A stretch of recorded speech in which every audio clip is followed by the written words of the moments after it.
Another very important top rule I want us to know about, and I've again covered this in more detail in other CD-ROM sets, but I highlighted in outline for the swing trading one, is we really must know trading psychology. And there's a reason for that.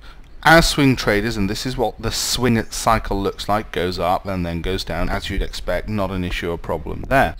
But as swing traders, what we want to do is avoid the classic mistakes of other private investors. Otherwise, why are we investing in our education if we're not going to avoid all their mistakes and learn instead from professional traders? Well, one of the key things a professional trader will tell you is this is what typically happens with a swing trade when it comes to private investors. They initially get a bit of doubt and suspicion as the stock starts to rise. And remember, from the last top rule, we're trying to get in at some point around here.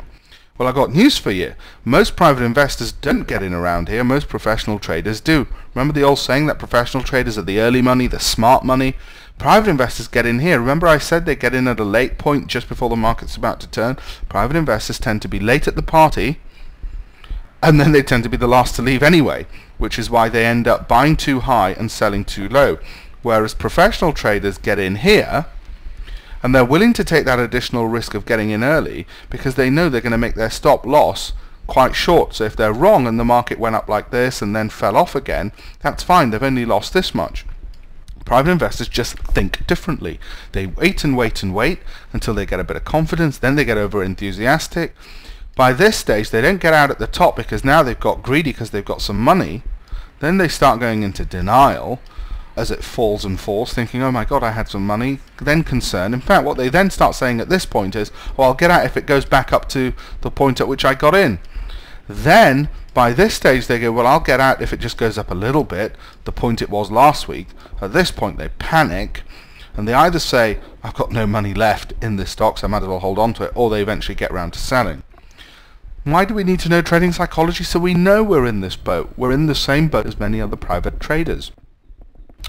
That's why we need to know trading psychology. What happens? Market rises, it falls, fine.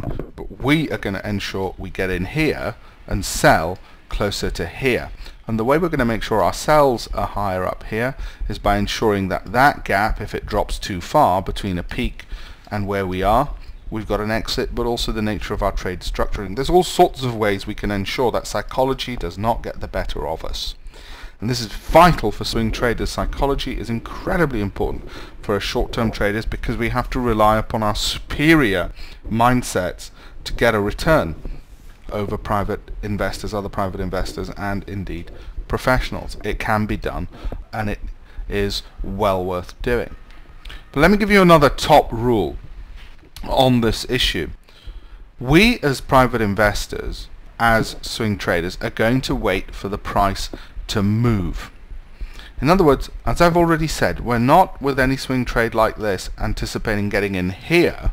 We want to get in at this point here once the price moves in our direction. Equally, if we're looking to short, let's actually take the example of going long. If we've got this and then the price has moved down, we are not going to enter here where there might be a degree of support there. We're not going to enter here because, as I've said, the market might continue lower. Instead, this is what we do. We see it hit the support, and then we wait for it to move up and prove that support, and then we enter. So we wait and we wait and we wait before we look to get in. And that is vital for what swing traders do. They look for price confirmation. I'll say it again, they look for price confirmation.